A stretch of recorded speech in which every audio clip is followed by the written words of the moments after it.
All I need is somewhere I can have total isolation, and above all, atmosphere. What lives in this house? No one would want to live in Belpater Manor. What stalks these halls? It's a cursed place. Yes, I saw the movie. What hides in these shadows? And who is playing that piano?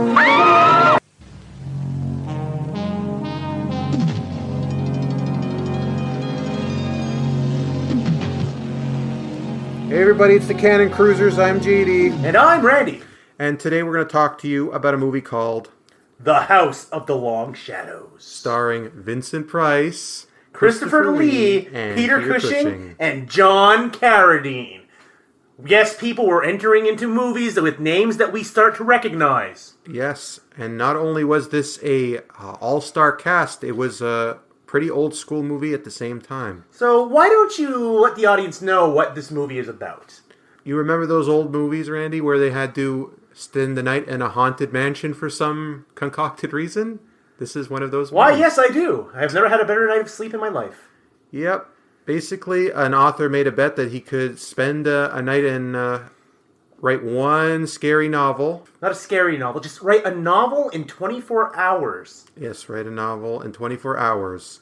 And what he did was he was sent to a quote-unquote haunted mansion. A Welsh manor. Welsh manor. And he set about and wrote it. And hijinks ensued, for a better term.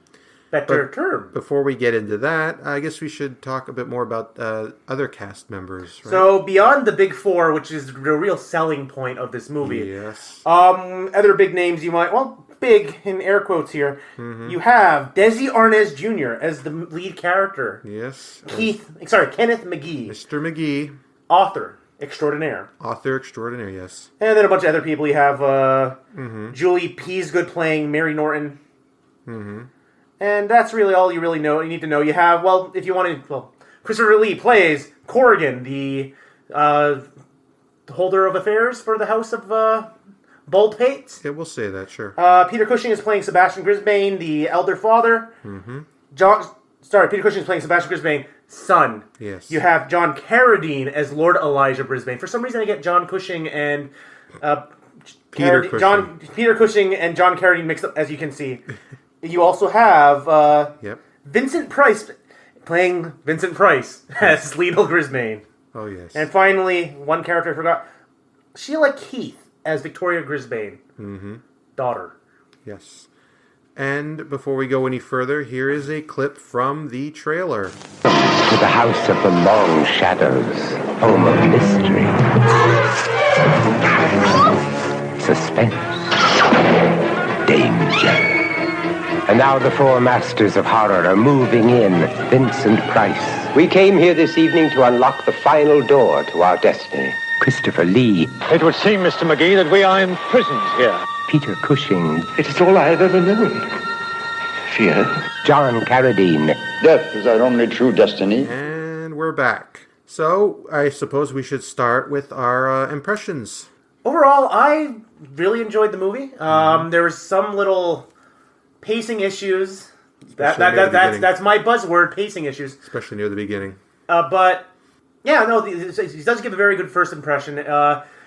Some of the plot is weak. Some of it, going into some spoiler territory here, the ending, I was able to predict both endings to this film. Mm-hmm. Halfway through the film. Half jokingly. Actually, no, not even halfway through the film. Near the beginning of the film. Mm-hmm. Well, there was really only three ways it could end. Really, the plot isn't really... The plot's very kind of standard horror fare, like older horror. Mm-hmm. But, yeah, the weakest part of the movie is the plot. But the acting... It was nice to see these old fogies go in there and just chew the scenery off of each other. Oh, yes. The three main characters specifically were... Vincent Price, perfection. Off the chain, the three. Christopher Lee, perfection, as usual. Mm-hmm, as always. And forever. And forever, yes. My impressions are pretty much the same as his. I was surprised how much I enjoyed it. I wasn't expecting it to like it that much. Not for any reason other than most impressions kind of undersell the movie a little bit, honestly. It's not what I was expecting to get out of it. I was expecting something that was going to be more funny overall, but This felt very More much like cheesy, I think, is... Yeah, this felt more like a stage production of something. It was very much staged in that such a state way. They had a fun time making it. A lot of static shots of them, like I said, chewing the scenery, like delivering these very dramatic monologues, soliloquies, and just really enjoying being around each other. Which is a good way to go into the highlights, because that actually is my highlight. It felt like a celebration of this type of movie, these types of actors. It felt like just everybody was having a good time, and it came off in the movie. Everything about the movie was just enjoyable. Even the parts I didn't care for, which we'll get into later. But the parts I really liked all revolved around the fact that these actors came together and had a ball.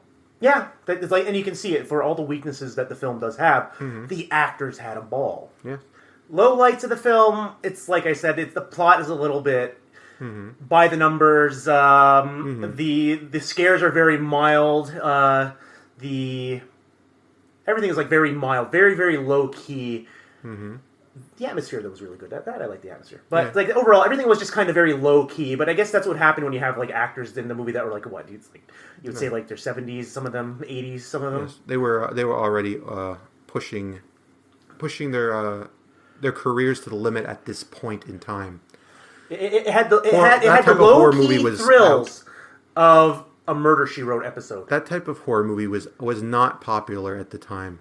In that period, that didn't come back till much later, which is why it was impressive the movie really got made. Honestly, other low light was kind of the schmaltzy ending.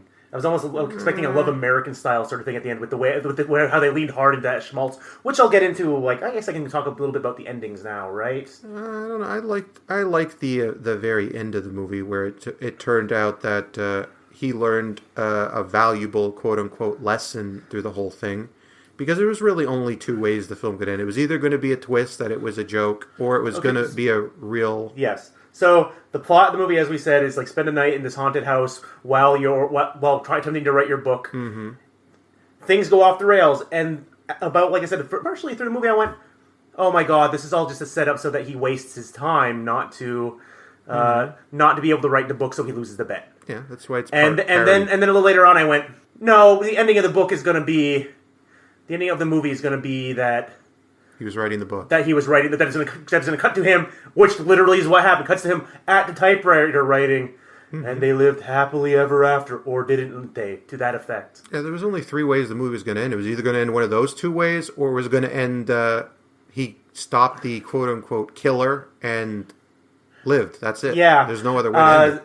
And then the schmaltz came into it because it's like the very final line of the movie. He literally looks at the woman he met once at the beginning and goes, "Do you believe in love at first sight?" And it's like I said, the schmaltz didn't work. I didn't find like it was earned. He did learn from writing his novel, but still at the same time, I didn't feel like any of that was earned. I don't know. The whole point of the movie was him learning that people are more than just meat puppets for buying his stuff. As at the beginning of the movie, it was all about making money. Whatever people want, I'll make. I don't really care. My 20,000. Yeah, stuff like that. And at the end of the movie, he realized as he was writing his book, and while he was writing it, he realized, well, wait a minute, I actually do like people. He discovered a little bit about himself in the process of writing the book. Yeah, it wasn't necessary or anything, but I thought it was a nice touch to end the movie because it was unlike the rest of the movie, and I thought it added a little bit to it. Like I said, it just felt a little too schmaltzy. Oh, okay. And so scores now. So my score would probably be, I was leaning towards a 3.5 for most of the movie, honestly. Yeah, that's how I felt, but since we don't do half measures, it's like I said, it's this is like a high 3 for me. It's like it's like I had joked initially like, oh my god, if it is literally just going to be this one here, it's all just a scam on his part, elaborate, I'll have to give this movie a 4, but then when they went and did the other jokey ending, I kind of went, no, okay, no, yeah, it's very much just... It's a 3. It's like this is a 3.5. This is like a 3 point.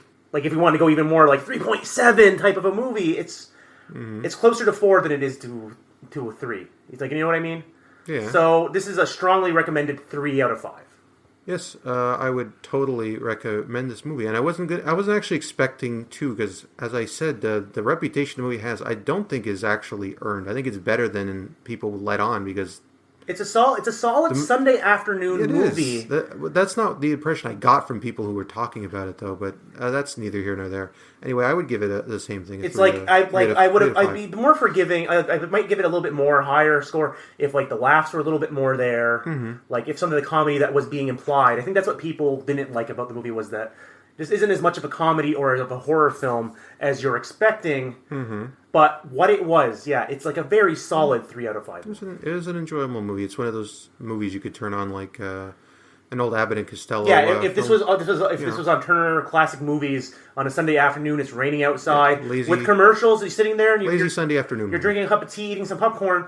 This is a good film. Yeah, it is. Highly recommended, honestly. It's like even the violence is low enough that you could maybe even watch it with kids to a certain extent. Oh yeah, I'm pretty sure you could. I think if you put it in black and white, you could barely tell when it was made. That's the type of movie it is. And I believe that's the end of House of the Long Shadows, which was surprisingly pleasant. Yeah, surprisingly pleasant. Yeah, especially for the types of movies that I usually end up having to watch.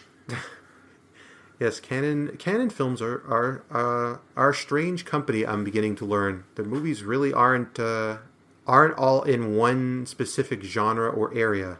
They really go all over the map. And speaking of which, because of that, we don't know exactly what our next movie might be. This will probably be our last disclaimer on this, but it's like just like I said, to reiterate, we're having trouble getting some of the films to watch. Yes. Through various means, and we're really ending up changing the format of what our quote unquote season is for the inaugural trial of this podcast. Yeah. So until next time, keep cruising that catalog. I'm Randy. And I'm JD. And we'll see you next time.